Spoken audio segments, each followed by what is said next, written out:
Hey there from Bug Eye Guy. Come on in and see this Lotus. Come on in. This Lotus is super cool. It's a 63 Lotus 7. A client of ours purchased this online from the vast internet of broken cars, and this is one of them. We spent a few months fixing just about everything, and I wanted to give you a quick tour before the car takes off.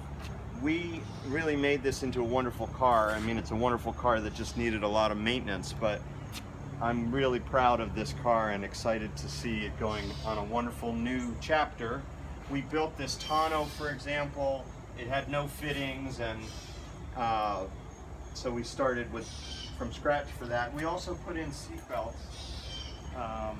This car is really a race car, and it's just for the street, and it's wonderful to drive. So we anchored the shoulder belt on this shock mount and put in a lap belt so that both passenger and driver can have belts, which was wonderful. The other thing we did is these cars were super minimalist, and the seat was just so uncomfortable, as most of these are.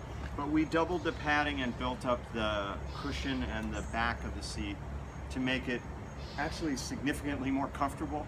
It's a short duration car for most people. They're not going to be going on a 5-hour drive in this, not too often. But now with a thicker seat, it's a lot more pleasant. As far as the controls, you might be interested in seeing how all this is set up. Most of these Lotuses were sold, well, not most, many were sold in kit form. And so you have all kinds of different configurations, and this one has updated gauges. A lot of them have the old style analog gauges, but they're all working now. We took care of all the systems. It has similar things to what you see on the Sprites, like these are the turn signals here with an indicator, and these are the high beams and the low beams, low and high, and so you have the blue indicator. And then this is the cooling fan, the electric cooling fan. And we have, of course, the start button here and the choke. And so it's, 3,000 miles ago somebody built all this up. Then over those 3,000 miles they wore everything out, and that's what we've been fixing. We put on this beautiful Momo wheel and changed all the bushings and the couplers so it's nice and tight. A lot of these Lotuses just have worn bushings and get sloppy, so now this one is really nice and tight. Another cool trivia thing, these of course are lift dot fittings. If you come around on this side, you'll see, I'm always surprised, people don't always realize that this little bump means it's lift the dot. So you lift the dot to open it, it won't really open the other way. It's kind of a standard fitting. And I'm on the wrong side. The fuel fill's on this side.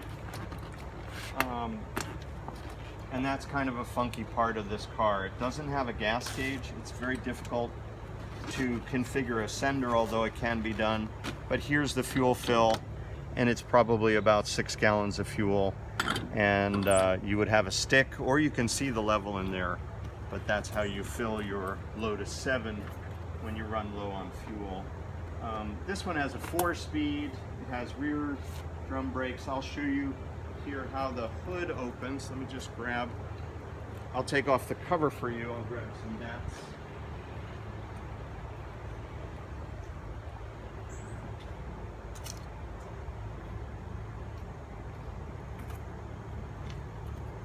So a lot of these cars are super light and super simple, and scratches and things are secondary. This one is really pretty nice and clean, but this is a fiberglass piece on this car.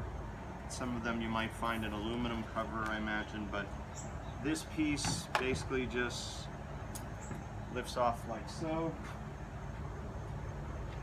Just put it on these sawhorses.